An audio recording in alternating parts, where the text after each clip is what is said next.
La obstrucción al llenado del ventrículo izquierdo es propia de la estenosis mitral. La causa más frecuente es la reumática y la fibrosis de las valvas por anormal flujo transmitral. Se ha sugerido también el origen vírico. La forma congénita es rara, se acompaña de otras malformaciones y se ve en el lactante y en los niños.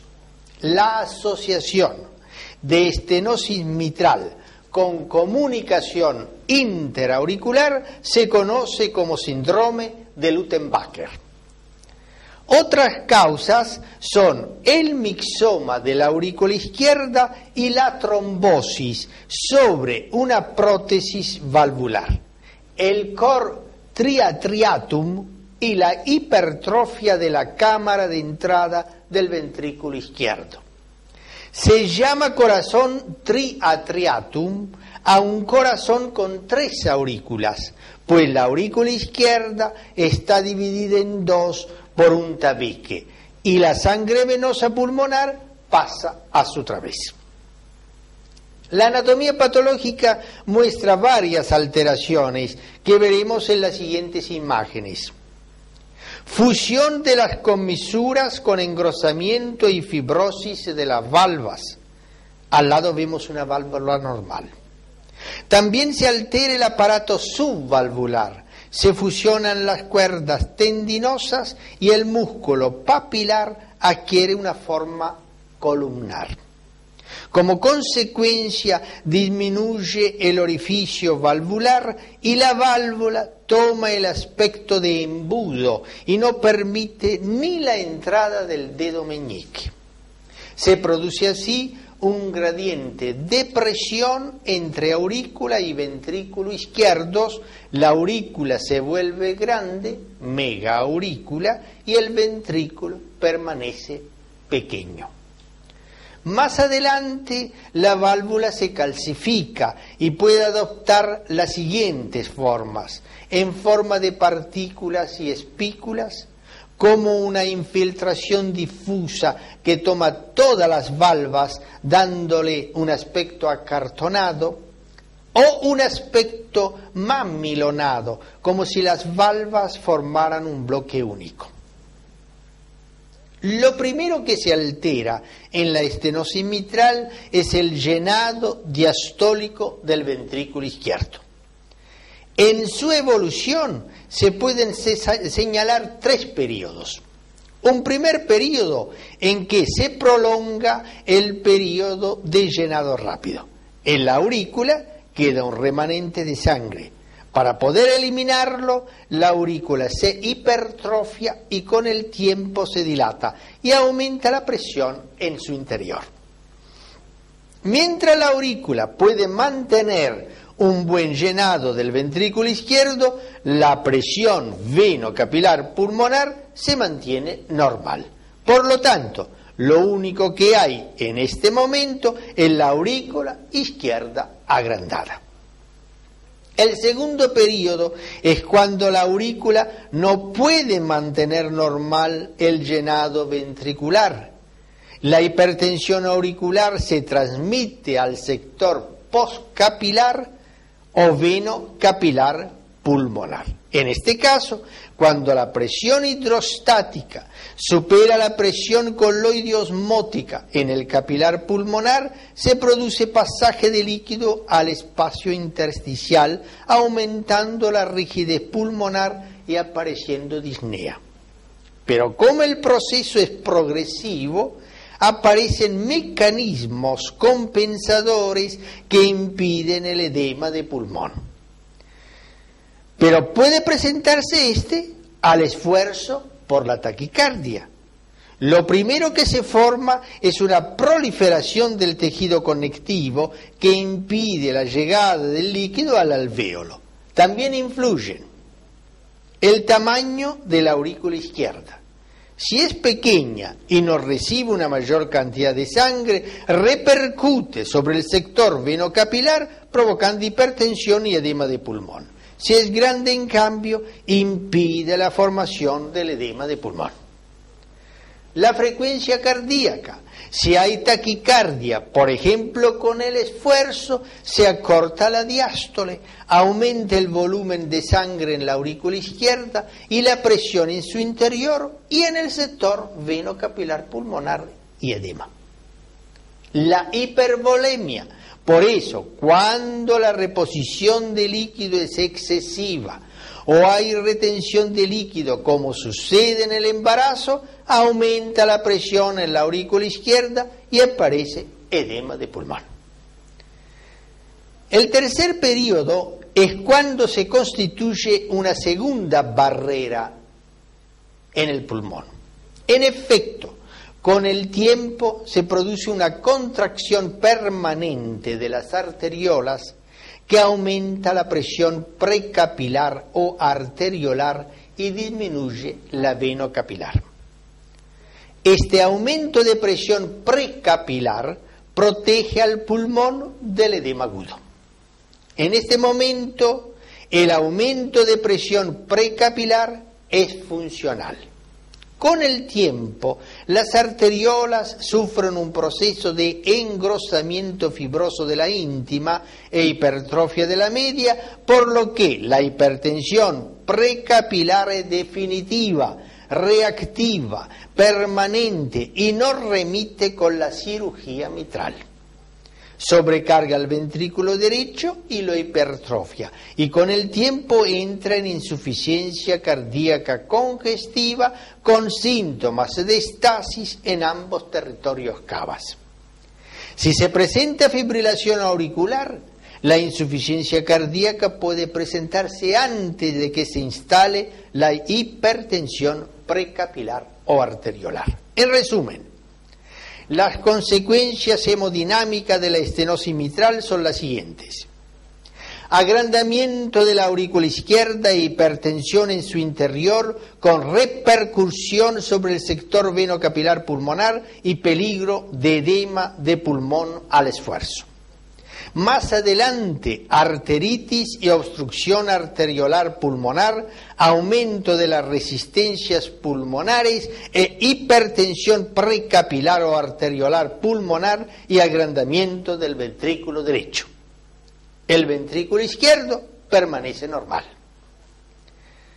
La estenosis mitral es una enfermedad progresiva con un periodo de latencia entre 10 y 20 años. En oportunidades, el cuadro ya es completo antes de los 20 años de edad del enfermo. El diagnóstico se basa en dos signos principales: el retumbo mesodiastólico y la hipertensión venocapilar pulmonar, y un tercero que es la presencia de un ventrículo izquierdo de tamaño normal. Se dice que es una enfermedad disneica, hemoptoica, embolizante. La disnea se debe a la hipertensión venocapilar pulmonar, es de esfuerzo y puede progresar hasta la forma paroxística nocturna, pero en el embarazo puede presentarse como edema de pulmón sin pasar por estas etapas sucesivas. Es más bien nocturna, tal vez por redistribución de los líquidos orgánicos. Es frecuente la fibrilación auricular y las bronquitis invernales, pues el enfermo con hipertensión venocapilar se infecta fácilmente. Las hemoptisis se deben a la bronquitis o la rotura de los capilares pulmonares. Se presenta también en el edema de pulmón como esputo rosado y espumoso por el surfactante. Es común la trombosis de la aurícula izquierda dilatada y con fibrilación.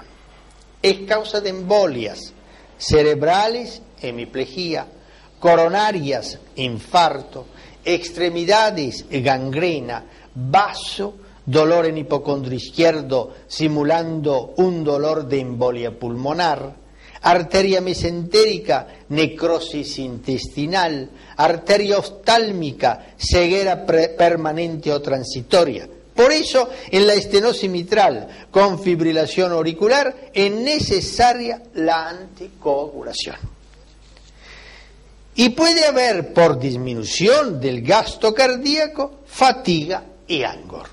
Las palpitaciones se deben casi siempre a la fibrilación auricular. No suele haber síncope, como en la estenosis aórtica. Si se presenta, hay que pensar en la presencia de un trombo móvil que obstruye de manera transitoria el llenado del ventrículo izquierdo.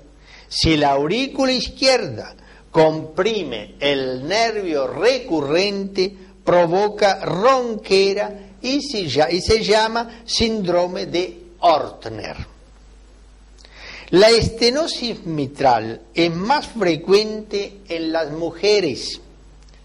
Si viven al aire libre o tienen mixedema, suelen presentar los malares enrojecidos, constituyendo la fascia mitral. Si el gasto es bajo, el pulso arterial es poco amplio y la presión arterial es normal. Pero si hay fibrilación auricular, puede presentarse hipertensión vasculorenal por embolia renal. Si el ritmo es sinusal y el pulso venoso yugular presenta una onda A gigante o una onda B gigante, si hay fibrilación, buscar una lesión tricuspidia agregada. El choque de la punta es normal, pero si se agrega insuficiencia mitral, el ventrículo izquierdo se dilata y el choque de la punta se desplaza a la izquierda. Cuando el ventrículo derecho se agranda, se produce rotación horaria y el ventrículo izquierdo se va más atrás.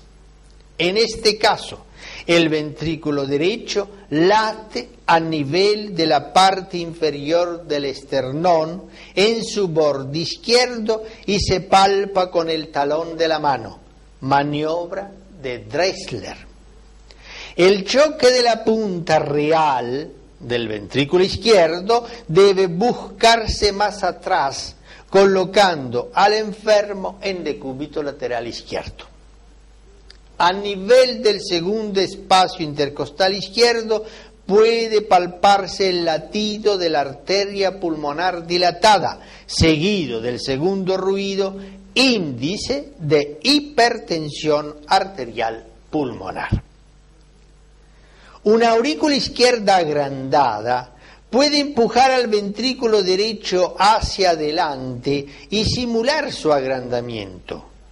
Ello es más común en la enfermedad mitral con insuficiencia predominante.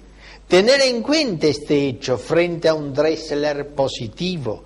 No siempre se debe a agrandamiento del ventrículo derecho. Hay 4 signos auscultatorios, pero pueden faltar algunos o todos. Primer ruido intenso, sístole libre. Segundo ruido intenso, chasquido de apertura, rolido diastólico y refuerzo presistólico. Todos constituyen el ritmo de Durossier. Fut, refuerzo presistólico y primer ruido. Tatá, segundo ruido y chasquido de apertura. Ru, rolido diastólico. El primer ruido es intenso, brillante, porque las valvas casi no se movilizan por acortamiento de las cuerdas tendinosas y chasquean tanto al cerrar, dando el primer ruido intenso, como al abrirse, dando el chasquido de apertura. Escuchémoslo.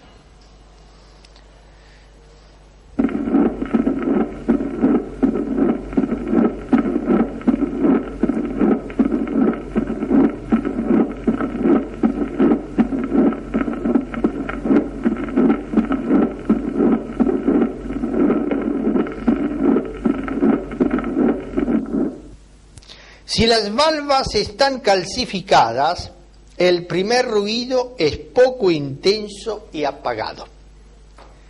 La sístole está libre y el segundo ruido pulmonar es intenso.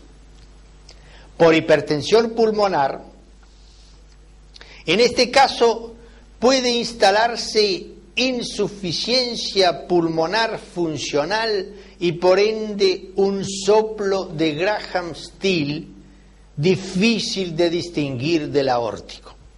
Pero recordar que la insuficiencia aórtica suele asociarse a estenosis mitral. El chasquido de apertura se presenta 0,08 segundos después del segundo ruido. Si no se presenta, quiere decir que la válvula está calcificada. Cuanto más alta es la presión en la aurícula izquierda, más precoz es el chasquido.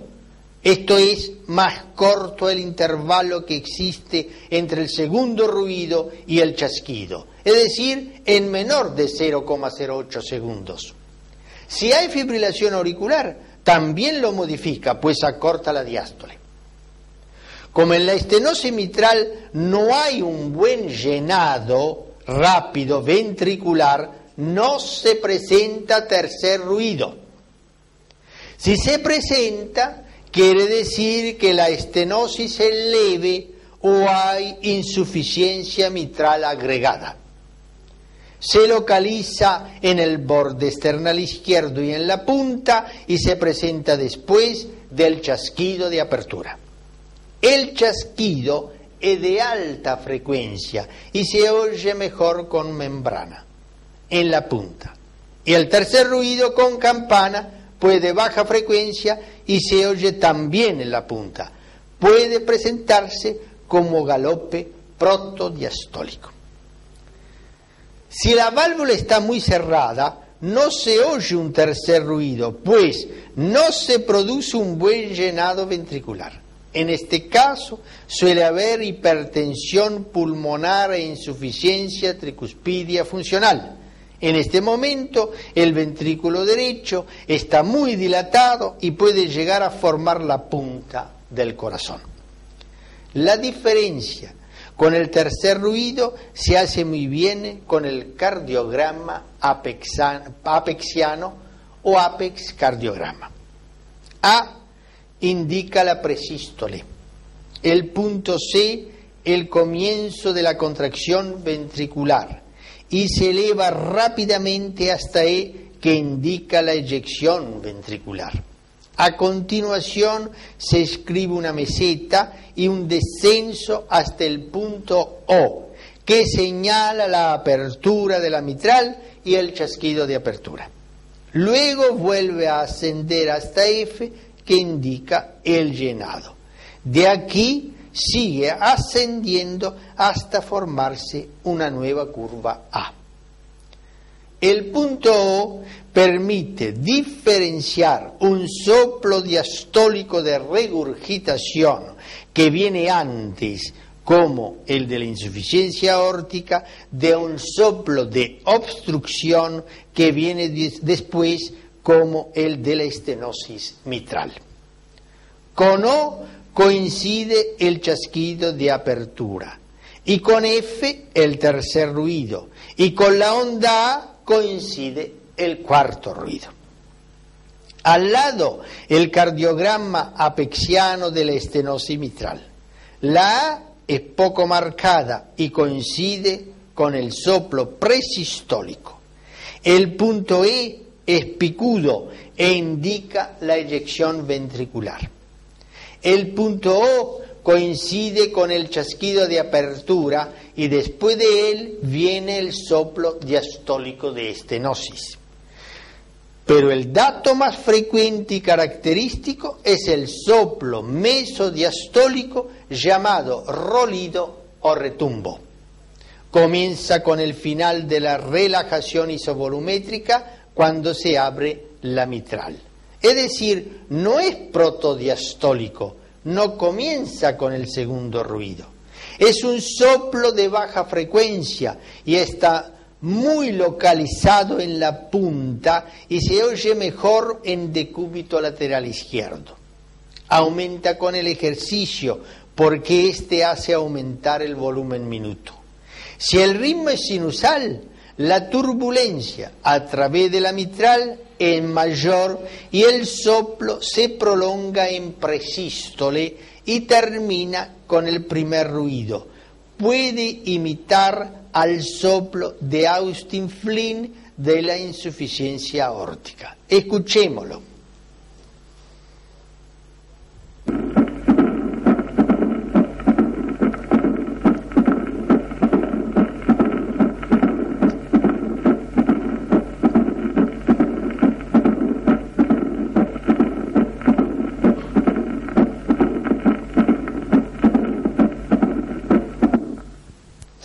En cambio, si hay fibrilación auricular, la contracción auricular es irregular y la turbulencia a través de la mitral disminuye. De ahí que el soplo es más corto. Escuchémoslo.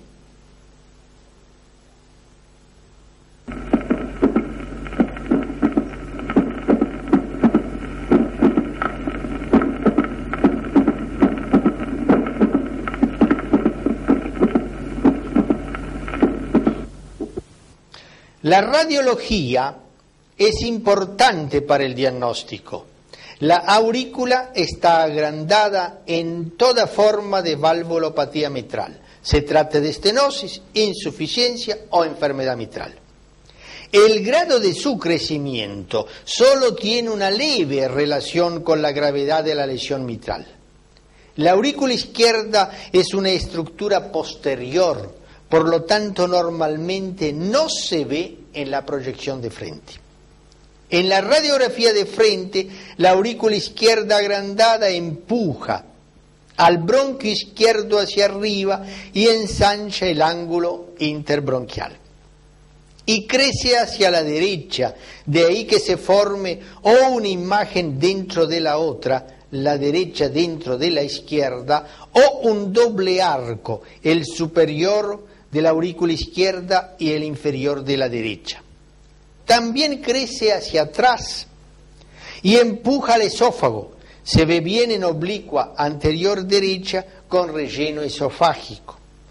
Cuando crece hacia la izquierda, se ve como un cuarto arco, entre el arco de la pulmonar y el arco del ventrículo izquierdo. Por otra parte, el agrandamiento del ventrículo derecho produce rotación horaria y el arco izquierdo inferior se rectifica y la punta se levanta. Si el crecimiento es grande, se forma el doble arco y en el interior de la imagen cardíaca la galleta o naranja auricular, que es la aurícula izquierda. Además, se ve el agrandamiento del arco de la pulmonar. Por aumento de la presión venocapilar pulmonar hay dilatación de las venas lobares superiores e inferiores pequeñas, líneas B de Kerley, derrame pleural, edema de pulmón. Aquí vemos fundamentalmente los cilios grandes y congestivos. Cuando aumenta la resistencia arteriolar pulmonar, desaparece la hipertensión venocapilar. Los campos pulmonares se vuelven claros, sin vascularización, y el ventrículo derecho agrandado rechaza hacia afuera el izquierdo, simulando un agrandamiento de este.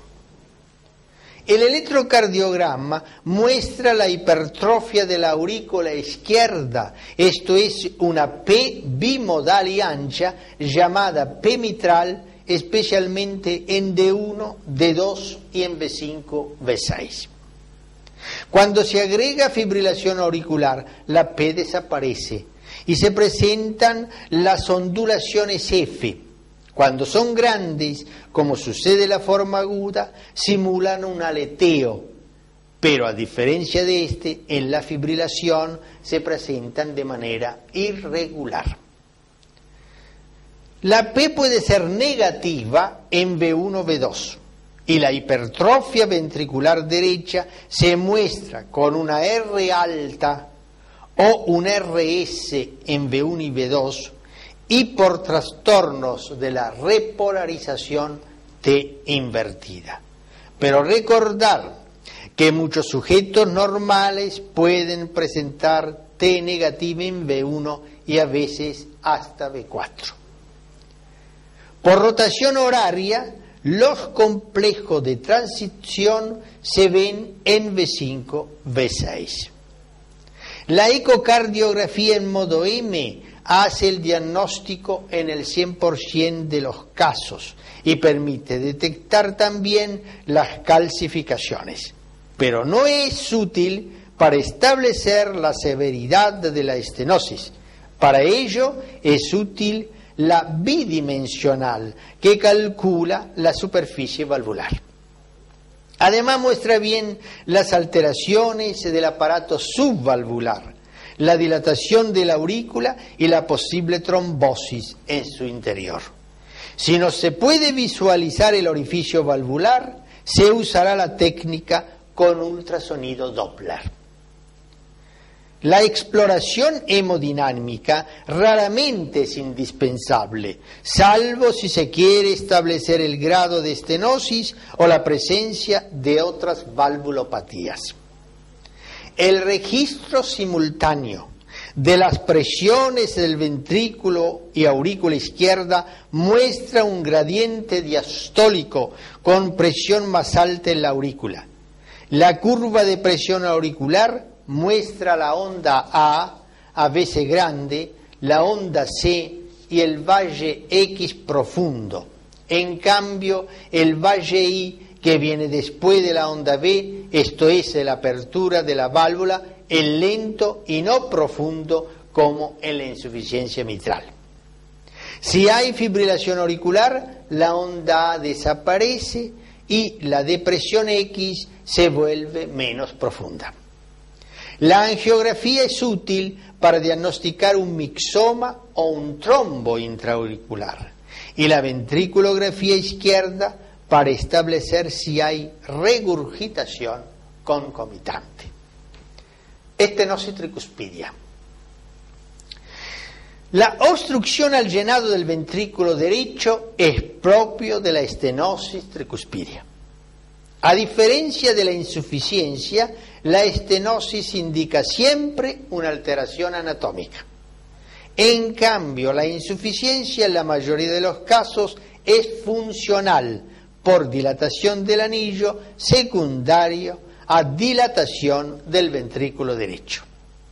La causa más frecuente es el reumatismo, que lesiona en orden de frecuencia la mitral, la aórtica, la tricuspidia, debido a la presión a que están sometidas cada una de las válvulas. La de menor presión es la pulmonar. Pero a diferencia de la mitral, no es una lesión aislada, sino que suele asociarse a otras lesiones, por ejemplo, a estenosis mitral y aórtica.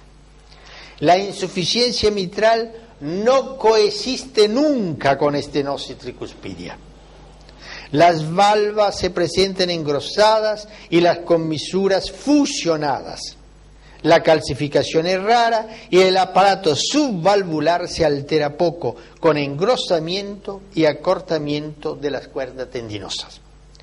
Nunca se vuelve tan estenótico como el mitral y la mayoría de las veces se acompaña de insuficiencia tricuspidia, porque basta una pequeña retracción para que la válvula se haga incompetente.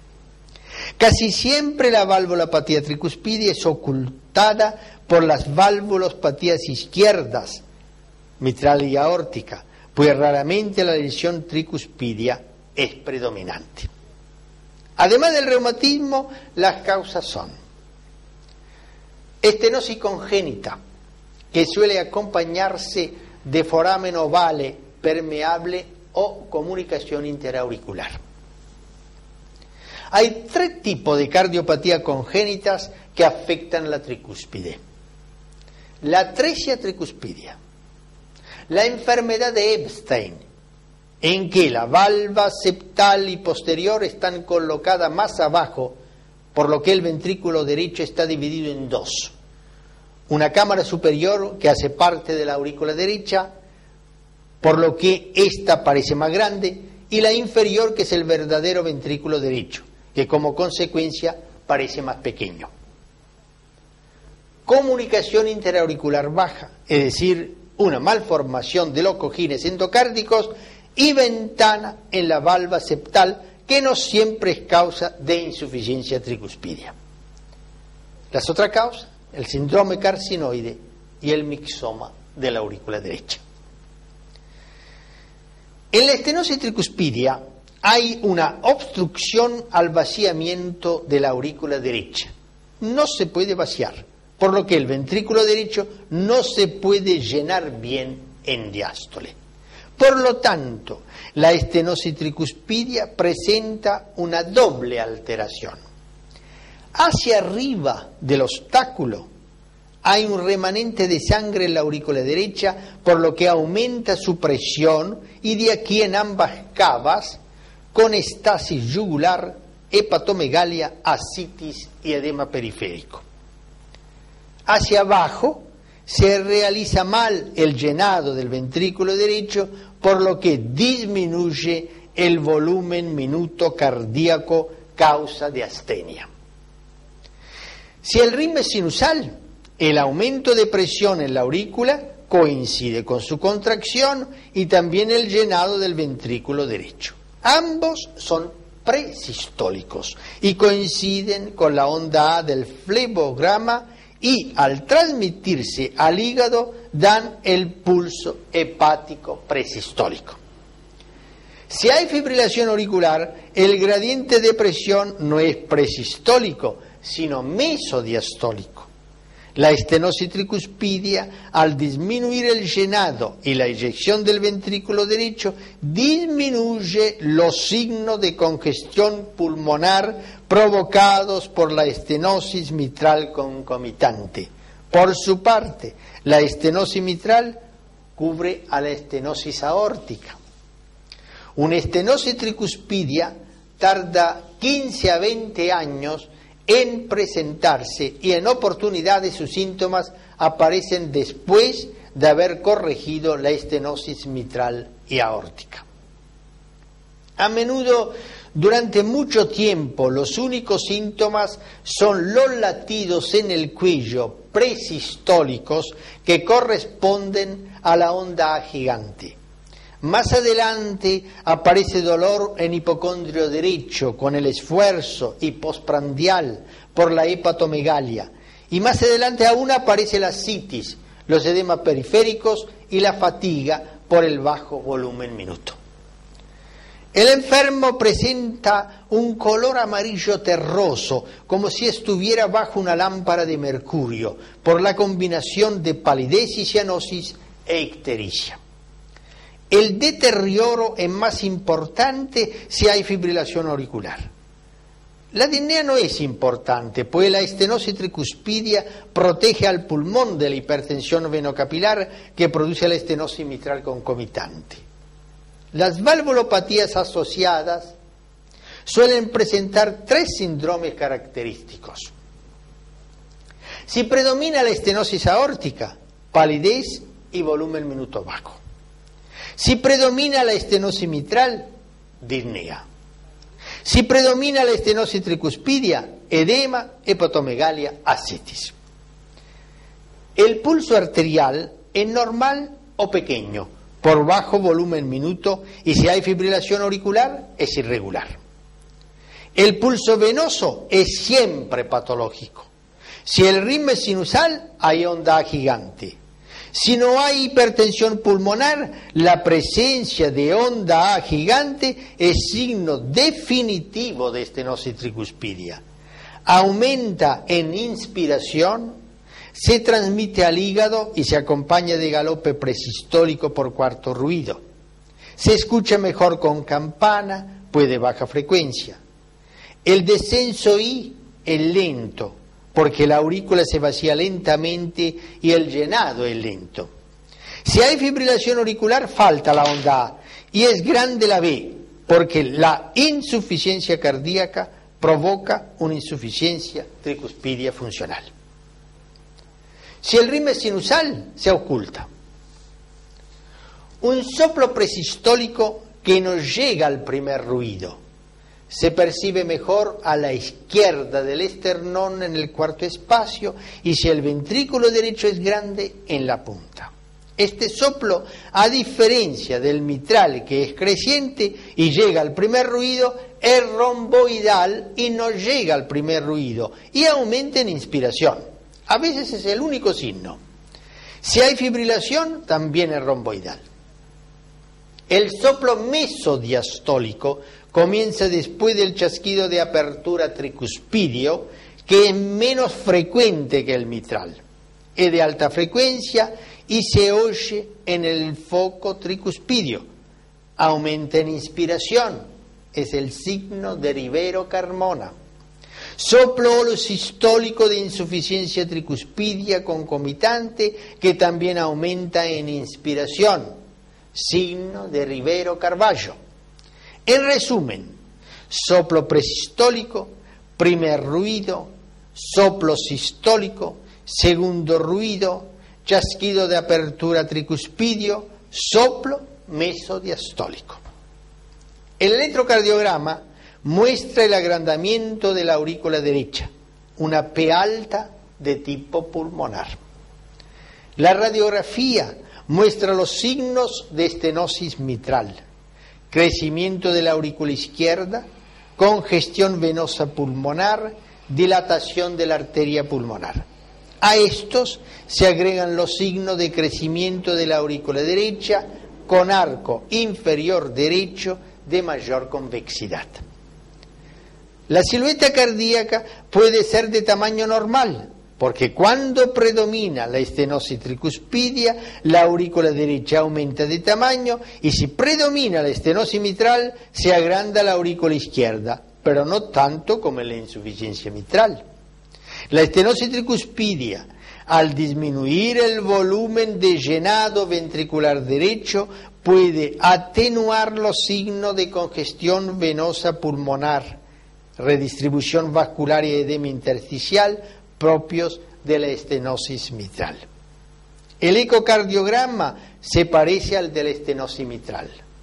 El estudio hemodinámico muestra un gradiente de presión entre la aurícula y el ventrículo derechos durante la diástole.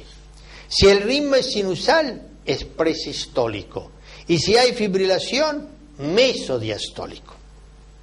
La cineangiografía con inyección de contraste en aurícula derecha y en oblicua anterior derecha muestra el movimiento de la tricúspide que al estar las valvas fusionadas baja en diástole en el ventrículo derecho como un pistón y la aurícula derecha levemente dilatada.